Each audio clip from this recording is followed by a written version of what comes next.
इस वीडियो में हम डिस्कस करेंगे वर्ब के हम 4 पॉइंट्स डिस्कस करेंगे। पॉइंट ए में हम डिस्कस करेंगे कि वर्ब होती क्या है, यानी introduction of verb, what is a verb. Point B में हम डिस्कस करेंगे कि जब हम वर्ब को अलग से लिखते हैं इंग्लिश में तो हम इसके आगे टू का प्रयोग करते हैं, जैसे to go, to come, to sit, to stand. ये टू का प्रयोग क्यों किया जाता है, अलग से लिखने के समय हम टू क्यों लगाते हैं वर्ब के साथ। पॉइंट सी में हम डिस्कस करेंगे कि वर्ब की कितनी फॉर्म्स होती हैं और उन फॉर्म्स को क्या कहा जाता है। जनरली तो हम इसको फर्स्ट फॉर्म, सेकंड फॉर्म ऐसा करके बोल देते हैं, लेकिन इंग्लिश में इसका एक पर्टिकुलर वर्ड होता है, तो वो क्या कहा जाता है ये हम पॉइंट सी में डिस्कस करेंगे। पॉइंट डी में हम डिस्कस करेंगे कि रेगुलर वर्ब और इररेगुलर वर्ब क्या होती हैं, इनमें क्या फर्क होता है। तो चलिए शुरू करते हैं। पॉइंट ए, वर्ब को हिंदी में क्रिया कहा जाता है और क्रिया का मतलब होता है सेंटेंस या वाक्य के अंदर काम का होना या करना पाया जाना। जो भी सेंटेंस होता है उसके अंदर जो भी काम हो रहा होता है, जो भी एक्शन होता है, an action is a verb, कर्म ही क्रिया है, ये इसकी डेफिनेशन है। तो जो भी एक्शन हो रहा होता है उसके अंदर, जो भी उसके अंदर काम हो रहा होता है, उसी को वर्ब और हिंदी में क्रिया कहा जाता है। कुछ एग्जाम्पल सेंटेंसेस से इसको समझते हैं। फॉर एग्जाम्पल, मैं वहां रोज जाता हूं। अब इस वाक्य के अंदर क्या काम हो रहा है, इसमें कौन सा एक्शन हो रहा है, इसमें जाने का काम हो रहा है, तो जाना वर्ब हुई यानी क्रिया हुई। एक और एग्जाम्पल से समझते हैं, उसने पानी पी लिया है। अब इस सेंटेंस के अंदर क्या काम हो रहा है, पीने का काम हो रहा है। उसने क्या किया है, पी लिया है, तो इस सेंटेंस के अंदर पीना क्रिया यानी वर्ब है। एक एग्जाम्पल और ले लेते हैं, मैं उसे बहुत दिनों से समझा रहा हूं। अब इसमें एक्शन किस चीज का किया जा रहा है, इसमें समझाने का काम किया जा रहा है।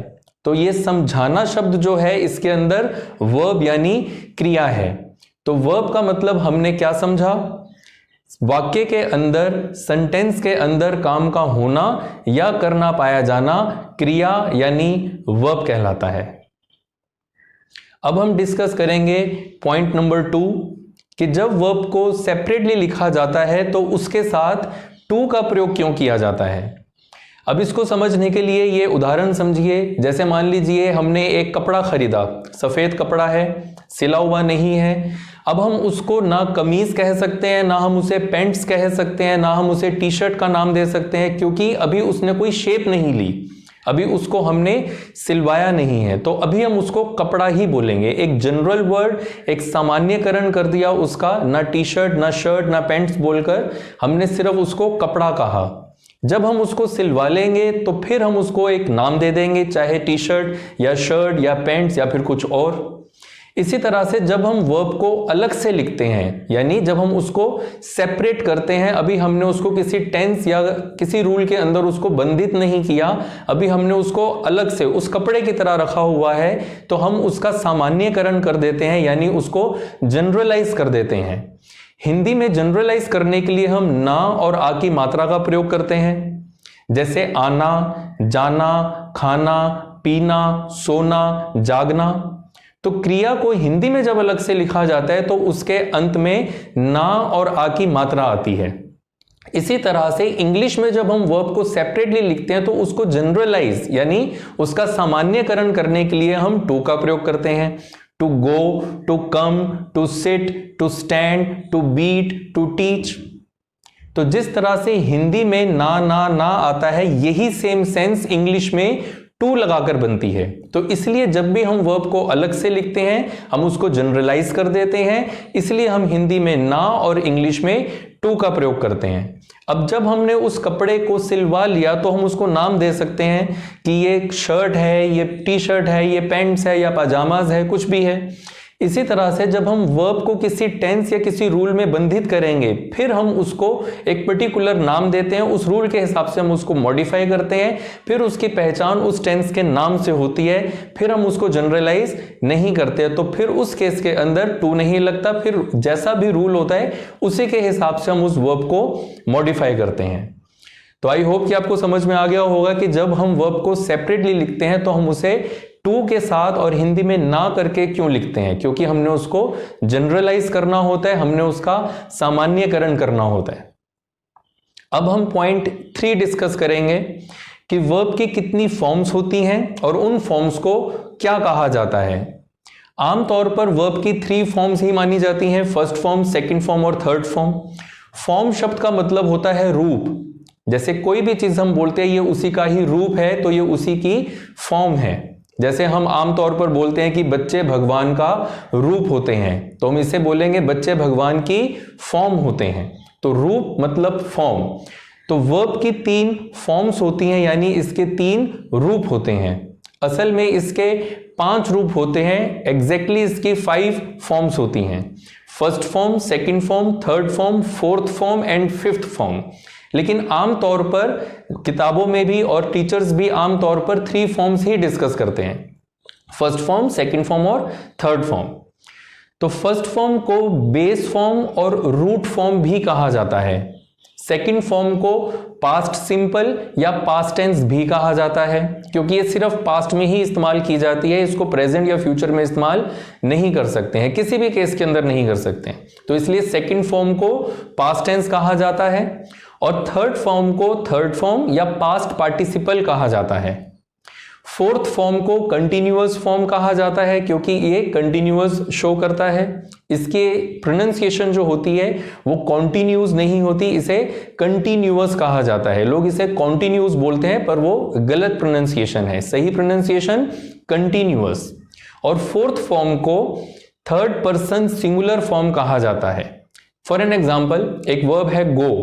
अब गो की फर्स्ट फॉर्म यानी बेस फॉर्म या root form go, past tense या second form went, third form या past participle gone, continuous form going और third person singular form goes. तो जनरली वर्ब की 5 फॉर्म्स होती हैं, बट जब हम इनको लिखते हैं या किताबों में या टीचर्स कराते हैं तो हम मेनली 3 फॉर्म्स ही लेकर चलते हैं।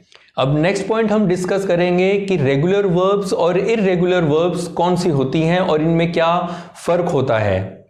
जो ज्यादा तादाद में आए, जो एक ही जैसे पैटर्न का हो, उसे अंग्रेजी में रेगुलर कहा जाता है।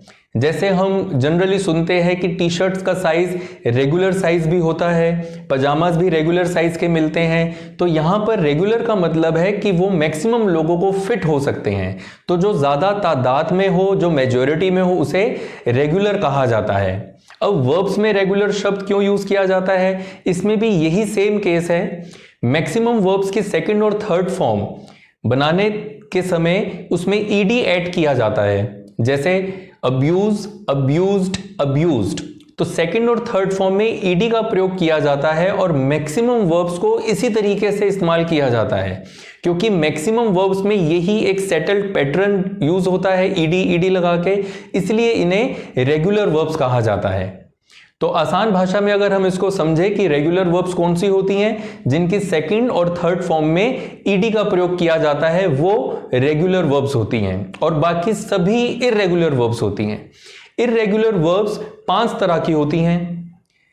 हो सकता है कि वो तीनों फॉर्म्स सेम हो, जैसे कट, कट, कट, तो ये भी इररेगुलर वर्ब है क्योंकि इसमें ईडी का प्रयोग नहीं हुआ। या फिर फर्स्ट फॉर्म अलग हो और सेकंड और थर्ड फॉर्म सेम हो, जैसे टीच, टॉट, टॉट, अब इसमें भी ईडी का प्रयोग नहीं हुआ, तो ये भी इररेगुलर वर्ब है।